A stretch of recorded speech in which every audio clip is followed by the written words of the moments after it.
Hi, I'm Dr. Jason J. Campbell, and I want to thank you for taking the time to watch my videos.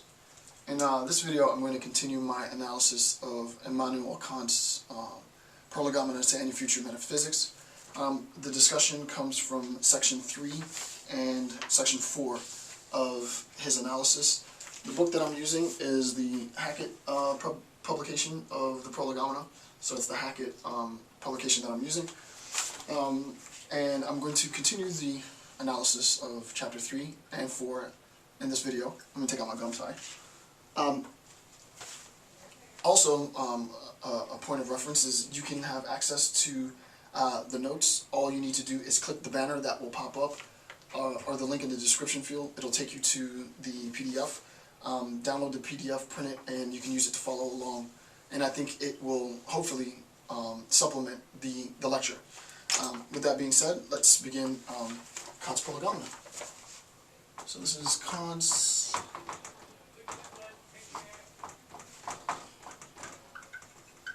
so this is Immanuel Kant's Prolegomena, and this is section 3.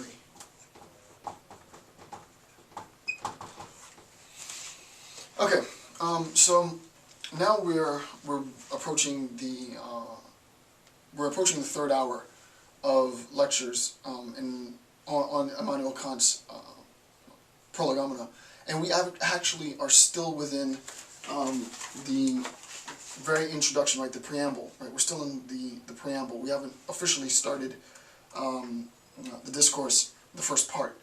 And the reason why I think it's important to go through this is I think we need to have, and the reason why Kant presents the preamble before the first part is because he recognizes that the reader has to have an understanding of what it is that we're attempting to do, right? What it is that these Prolegomena are doing, right? What is the function and what is the purpose of all of this?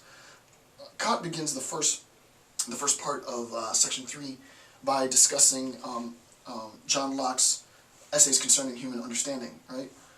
In John Locke's essay concerning human understanding, since we're talking about understanding, we recognize it's an epistemological account. And we know precisely that what Kant's attempting to do in this Prolegomena is to talk about sort of the conditions for the possibility of metaphysics, if there are any conditions that can even satisfy that possibility.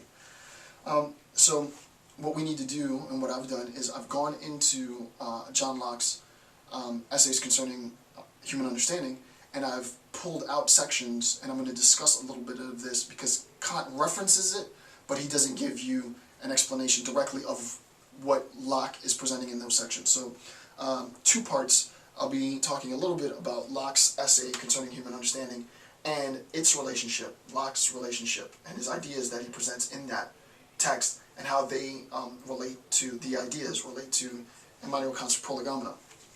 Alright, so the first thing, and this is in Locke's essays,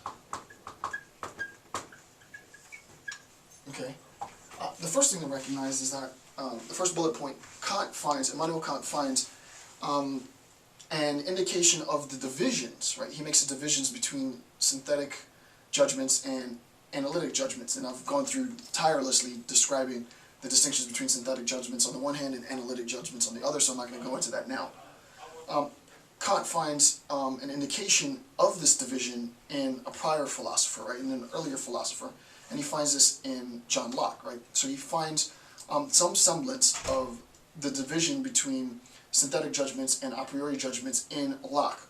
And what Kant is doing is telling the reader, informing the reader that, hey, look, the ideas that I'm presenting in my Prolegomena aren't something that I've just concocted, right?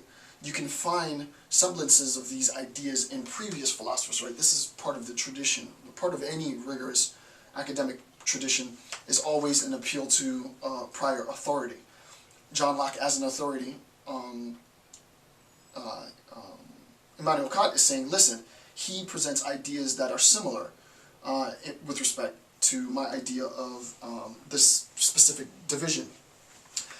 So the question is, well, how does Locke present this idea in his own work, right, in the essays concerning human understanding? He talks about 2 things, Locke, right? So in Locke's essay, the first thing that he talks about is the identity/contradiction.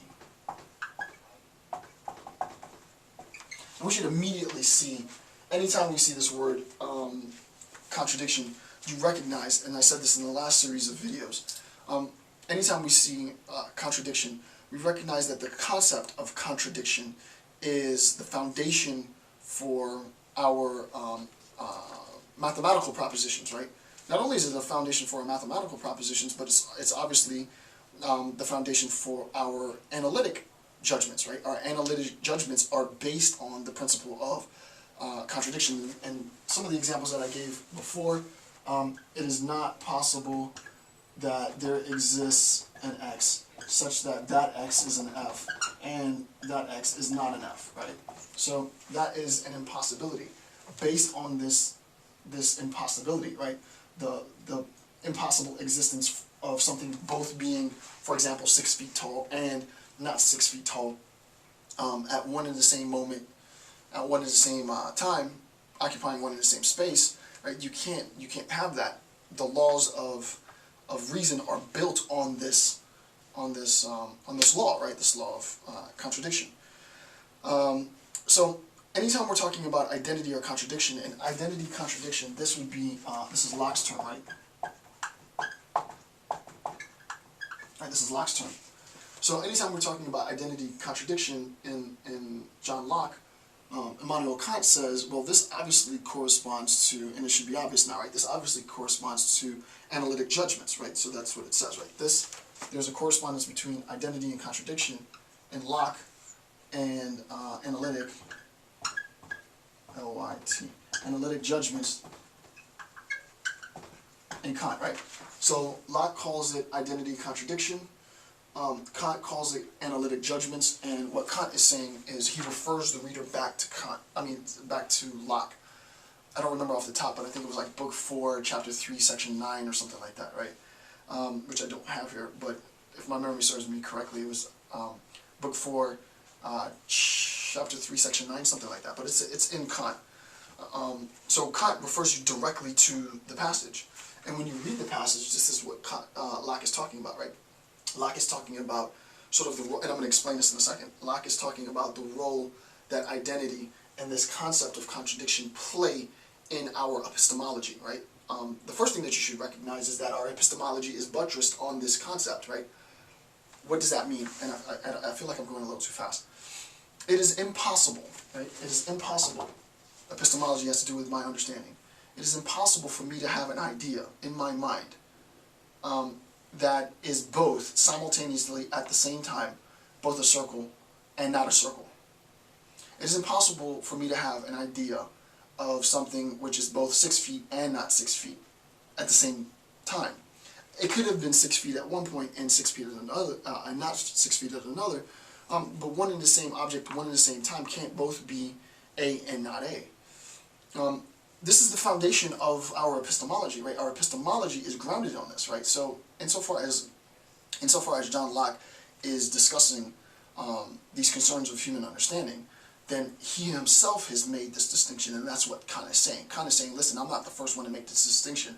I'm the first one to make it as clear as I've made it. He talks about how authors can't, they overlook stuff which is already present in their work, and he's sort of, he's extracting and extrapolating on those overlooked points, but he references Locke.